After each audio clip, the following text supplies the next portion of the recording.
Gusto mong maging isang movie rider pero nalalayuan ka sa Marikina Hub? Hindi mo rin alam ang proseso at ano ang requirements? Tara, samahan nyo ako. At kung interesado ka sa video na to, tapusin mo hanggang dulo. Dahil dito, bibigyan na rin kita ng mga idea at tips kung paano maging isang MC taxi rider. Andito nga pala tayo sa may Pandacan era kung saan may nagaganap na spot activation. Ano nga ba ang spot activation? Ito ay kinakandak sa mga iba't ibang lugar kung saan may demand ng mga aplikante na medyo nalalayuan sa Mubit Marikina. For today's video nga ay hindi muna tayo dito bumiyahe at wala muna tayong binibigyan ng mga shower cap o inaabutan ng mga pasahero natin ng helmet. Dito ay sabay-sabay nating tutuklasin kung ano-ano nga ba ang mga requirements at proseso. Pero syempre bago muna tayo magsimula, shoutout nga pala dyan kay Paul Retrato o Fake Photog and Sir Dennis na si Katrupa. Bago ko nga pala pumunta sa mga ganitong spot activation, kailangan mo muna palang i-download ang apps ng ating Mubit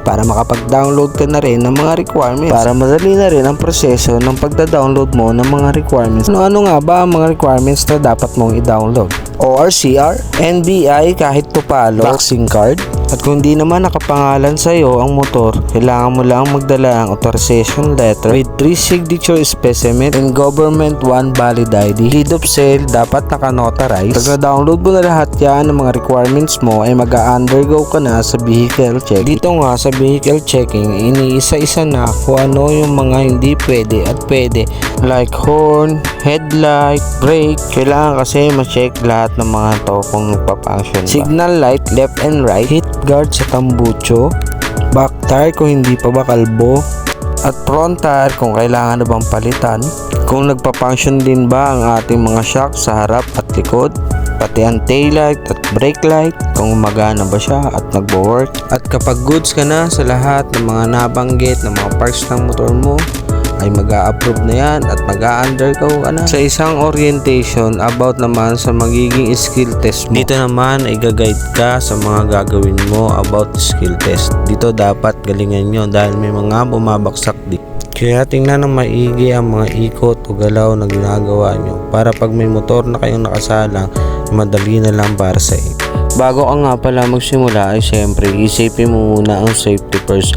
Syempre ang iyong pasahero dapat double check mo rin kung naka-helmet na ba.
And after mo nga makapasa sa skill test ay magdidiretso ka na sa ating mga agent para mag-proceed ka na for activation. Makukuha mo na rin agad-agad ang iyong uniform, 1 helmet, 1 jersey, and meron ka rin 500 top up. Ang top up naman na free ay depende yan at nagbabago-bago. Wala siyang permanent sa offer. And then after mo nga maayos at ma-activate ka na, yan, isa ka ng Mubit Rider. Congrats and RS always, katropa.